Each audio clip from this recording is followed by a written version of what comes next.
तो बच्चों इस वीडियो में हम लोग देखेंगे वृत्त यानी क्लास 10th का सर्कल। तो सर्कल्स के बारे में जानेंगे अच्छे से, उसके बेसिक कॉन्सेप्ट को सीखेंगे, तभी सर्कल के पूरे कॉन्सेप्ट क्लियर हो पाएंगे और सर्कल से जितने भी क्वेश्चन बन सकते हैं वो आप सॉल्व कर पाएंगे। तो इसके लिए आपको बेसिक सारे सीखने होंगे सर्कल्स के बारे में। तो इस वीडियो को देखने के बाद आपका पूरा सर्कल्स का जितना भी बेसिक कॉन्सेप्ट होगा वो क्लियर हो जाएगा, क्योंकि मैं बहुत ही इजी करके आपको सर्कल के बारे में समझाऊंगा। देखिए इसके बारे में कौन से टॉपिक आपको सीखने होंगे। सबसे पहले सर्कल्स का मतलब जो भी छोटे छोटे पॉइंट्स है, जैसे रेडियस है यानी त्रिज्या है, केंद्र है ना, यानी सेंटर है, कॉर्ड है यानी जीवा है, कॉर्ड यानी जीवा है, डायामीटर है मीन्स व्यास है। ये सारी चीज़ें हम सिखाएंगे आपको। टेंजेंट के बारे में सिखाएंगे, सेकेंड के बारे में सिखाएंगे, लाइंस, पॉइंट ऑफ कांटेक्ट यानी कि स्पर्श ज्या, छेदक रेखा, रेखा और स्पर्श बिंदु, और प्रतिच्छेदी रेखा और अप्रतिच्छेदी रेखा सिखाएंगे, और संकेंद्रीय वृत्त यानी कॉन्सेंट्रिक सर्कल क्या होता है उसके बारे में भी हम सिखाएंगे। तो सबसे पहले आपको बता दूं कि वृत्त होता क्या है। तो नॉर्मली आप जानते हैं कि जो ये गोलाकार होता है, यानी जो सीधा सीधा आप बात करें कि अच्छा डेफिनेशन की बात करें तो वृत्त जो होता है बच्चों वो केंद्र से और इसकी बाउंड्री की जो लेंथ है वो सब जगह बराबर होती है। यहाँ से यहाँ, यहाँ से यहाँ, यहाँ से यहाँ, यहाँ से यहाँ, यानी केंद्र से इस परिधि पर का जो डिस्टेंस है सब जगह बराबर हो, तो वैसी आकृति को एक वृत्त कहा जाता है। वृत्त ये नहीं हो सकता है, जैसे देखिए ये नहीं हो सकता। क्यों नहीं हो सकता? क्योंकि यहाँ सेंटर है, सेंटर से यहाँ डिस्टेंस कुछ और यहाँ कुछ और मिल जाएगा। तो इस तरह से ये वृत्त के कैटेगरी में यानी सर्कल के कैटेगरी में नहीं आएगा। तो सबसे पहले वृत्त के लिए क्या होना चाहिए? रेडियस उसका जो होता है, जिसको हम लोग केंद्र से परिधि के बीच के डिस्टेंस को जो बोलते हैं, यानी सेंटर और सर्कमफेरेंस के बीच का जो डिस्टेंस होता है वो बच्चों रेडियस होता है। और ये रेडियस जो होता है वो सब जगह बराबर होना चाहिए, तभी वृत्त का निर्माण यानी क्रिएट हो पाएगा। ठीक है ना? तो आइए वृत्त के बारे में सबसे पहले देख लेते हैं। वृत्त का बच्चों एक केंद्र होता है, ठीक है ना, यानी वृत्त के बीचों बीच वाले बिंदु को केंद्र बोलते हैं। और वृत्त के केंद्र और परिधि के बीच की जो दूरी है, यानी वृत्त का सर्कल का जो सेंटर है और सर्कमफेरेंस के बीच का जो डिस्टेंस है उसको बोलते हैं हम लोग रेडियस। ठीक है? अब रेडियस को हम लोग ये वाला रेडियस, और इधर भी क्या हो जाएगा, ये भी रेडियस हो जाएगा। तो इन दोनों का जो सम होगा यानी r प्लस r, यानी पूरा कंप्लीट इस पॉइंट से लेकर के सेंटर से होते हुए इस पॉइंट तक के बीच का डिस्टेंस को हम लोग बोलते हैं डायामीटर, जिसको दिखाते हैं d से। यानी r ये हो गया और ये भी क्या हो गया बच्चों, ये भी r हो गया, यानी ये भी त्रिज्या और ये भी त्रिज्या। ठीक है? तो ये त्रिज्या और ये त्रिज्या दोनों को जोड़ेंगे तो क्या हो जाएगा, 2r हो जाएगा। यानी इससे पता चलता है कि जो डायमीटर होता है बच्चों, व्यास जो होता है वो रेडियस का 2 टाइम्स होता है। रेडियस का 2 टाइम्स यानी 2 गुना होता है। तो हम लोग सीखें वृत्त का केंद्र, वृत्त क्या होता है, वृत्त की त्रिज्या क्या होती है, और वृत्त का त्रिज्या को डबल कर दिया जाए तो हमको व्यास मिलता है। ठीक है? समझ गए? अब हम आपको सिखाते हैं वृत्त का जीवा, वृत्त की जीवा यानी कॉर्ड ऑफ सर्कल या सर्कल ऑफ कॉर्ड। तो कॉर्ड क्या होता है बच्चों? तो आप एक वृत्त में कोई सा भी लाइन खींच दीजिए, जैसे यहाँ से लेकर के यहाँ तक, कोई भी एक परिधि पर एक बिंदु से दूसरे बिंदु तक कोई भी लाइन खींच दीजिए तो वो कहलाती है जीवा। जैसे कि देखिए, अब हम आपको एक और छोटा सा एग्जाम्पल दे देते हैं। जैसे कि ये सर्कल है, मान लीजिए कि सर्कल है, तो यहाँ सेंटर है इसका, तो यहाँ से लेके यहाँ तक क्या हो जाएगा, ये इसकी कॉर्ड यानी जीवा हो जाएगी। ये भी जीवा और ये भी जीवा। लेकिन देखिए ध्यान से देखेंगे, यहाँ अगर सेंटर से होके पास करके जाएगा, ये सेंटर से होके जाएगा, तो इसका नाम जीवा ना हो करके इसी का नाम हो जाएगा डायामीटर। ठीक है ना? यानी व्यास।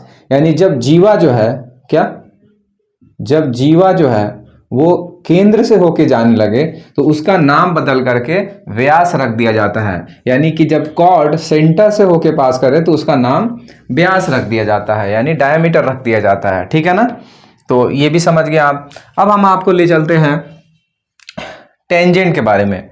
तो बहुत ही मोस्ट इंपॉर्टेंट चीज़ है ये टेंजेंट, सेकेंड, लाइन। लाइन के बारे में तो जाना है नहीं कुछ, तो आइए टेंजेंट के बारे में जानते हैं। अगर कोई सर्कल को कोई लाइन टच करके जाए बाहर से, तो वो वाला जो लाइन कहलाता है वो क्या कहलाता है बच्चे? टेंजेंट, यानी स्पर्शज्या। कैसे होता है, कहाँ होता है? देखिए, जैसे कि मैं एक लाइन खींच रहा हूँ, जैसे देखिए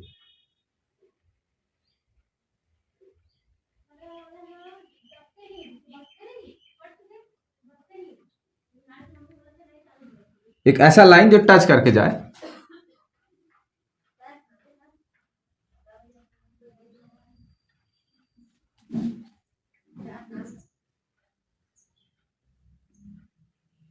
ये तो ये लाइन जो है ना बच्चे, ये जो लाइन है, ये जो रेखा है,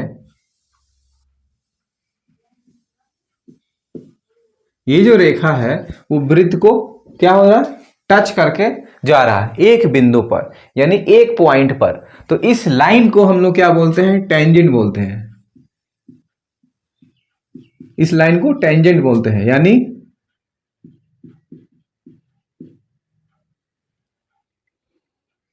ये तो दिख नहीं रहा होगा बच्चों, तो यहां पास लिख देता हूं स्पर्शज्या। इसको हिंदी में क्या बोला जाता है? स्पर्शज्या। इस लाइन को ही किसको बोलते हैं? स्पर्शज्या यानी टेंजेंट। जब कोई रेखा या लाइन किसी वृत्त को किसी एक बिंदु से टच करके पास हुए, छू करके निकले, तो उसको बोलते हैं हम लोग स्पर्शज्या यानी टेंजेंट। ठीक है ना। अब देखिए सेकेंड क्या होता है, दूसरा वाला। सेकेंड जो होता है बच्चों, अगर यही लाइन इस पॉइंट से ना होकर के नीचे से जाने लगे, यानी वृत्त के किसी दो बिंदु पर काटे, यहां भी काटे, वैसे भी वृत्त को कहीं भी आप खींचेंगे तो दो पॉइंट को ही काटेगा। तो जब दो पॉइंट को काटे तो ये लाइन को हम लोग बोलते हैं सेकेंड, यानी छेदक रेखा, है ना, काटने वाला रेखा वृत्त को। तो ध्यान दीजिए, छेदक और जीवा में थोड़ा अंतर है। जीवा जो होता है इस सर्कल के सर्कमफेरेंस यानी परिधि के शुरुआती बिंदु और अंतिम बिंदु का बीच का डिस्टेंस ही होता है, यानी वो एक सीमित है, लिमिट है इसका। लेकिन ये जो है ना सेकेंड जो है बच्चे, ये इधर बहुत आगे जा सकता है, इधर भी बहुत आगे जा सकता है ना।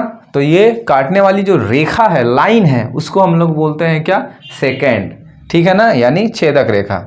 और रेखा क्या हो गया बच्चे? लाइन क्या हो गया? ये जो सीधी लाइन है, ऐसे तो डेफिनेशन होता है कि बिंदुओं के समूह को रेखा कहा जाता है, यानी ग्रुप ऑफ लाइन को रेखा कहा जाता है। अब देखिए पॉइंट ऑफ कांटेक्ट समझाता हूं आपको। पॉइंट ऑफ कांटेक्ट यानी स्पर्श बिंदु क्या होता है? तो देखिए, जब ये स्पर्शज्या यानी टेंजेंट इस वृत्त के एक बिंदु को छू के जा रही थी, तो ये जो पॉइंट जिसको छू के जा रही थी, इसी को बोलते हैं पॉइंट ऑफ कांटेक्ट। कांटेक्ट यानी स्पर्श बिंदु। क्या? स्पर्श बिंदु। स्पर्श बिंदु, इसी को, ये बिंदु को क्या बोलते हैं? पॉइंट ऑफ कांटेक्ट यानी स्पर्श बिंदु। ठीक है, तो ये भी समझ गए। अब देखिए हम आपको समझा रहे हैं बच्चों इंटरसेक्टिंग लाइन। तो इंटरसेक्टिंग लाइन और सेकेंड दोनों क्या होता है? एक ही चीज होता है। ठीक है ना, यानी लाइन जो काट के जाती है किसी वृत्त को, तो उसको हम लोग ये भी बोल सकते हैं कि वो इंटरसेक्टिंग लाइन है। ठीक है ना, तो ये भी समझ गए। अब हम आपको बताते हैं नॉन इंटरसेक्टिंग लाइन।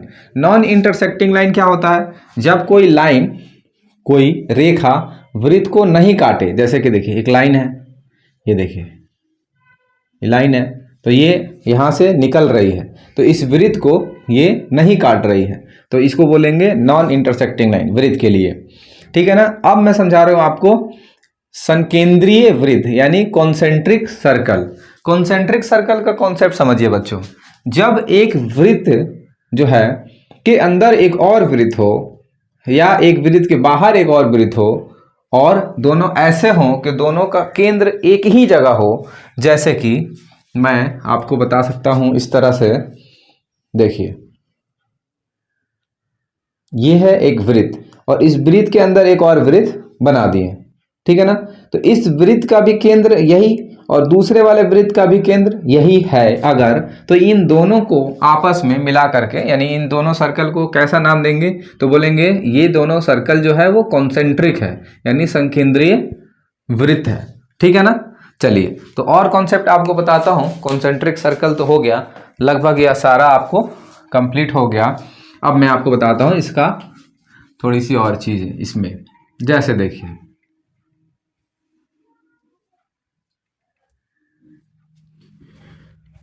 जैसे पॉइंट ऑफ कांटेक्ट है बच्चों ये, और ये सेंटर है, किसी वृत्त सर्कल का सेंटर है इस सर्कल का। तो अगर हम लोग इस पॉइंट के सेंटर और पॉइंट ऑफ कांटेक्ट को आपस में मिलाएंगे तो यहाँ पास हमेशा 90 डिग्री का एंगल यानी 90 डिग्री का एंगल ही बनेगा। स्पर्श रेखा जो जिस पॉइंट को काटती है वो पॉइंट और रेडियस के जो मिलाएंगे उसके बीच जो एंगल बनेगा वो हमेशा 90 डिग्री ही बनाएगा, याद रखिएगा, ठीक है ना। ये भी आपको समझना होगा। एक और थोड़ा सा दूसरा इसी में एग्जांपल ले सकते हैं हम लोग। मान लीजिए कि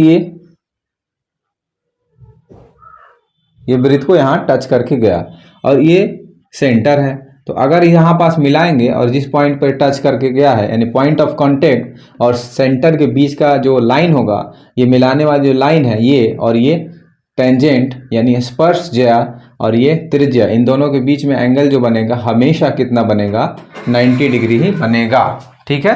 ये आप समझ सकते हैं। आइए और आपको सिखाते हैं इसमें क्वेश्चन, जैसे भी एग्जाम में आएगा तो उसके अकॉर्डिंग मैं आपको सिखाता हूं। जैसे कि आप मान लीजिए कि ये सर्कल है, ठीक है ना।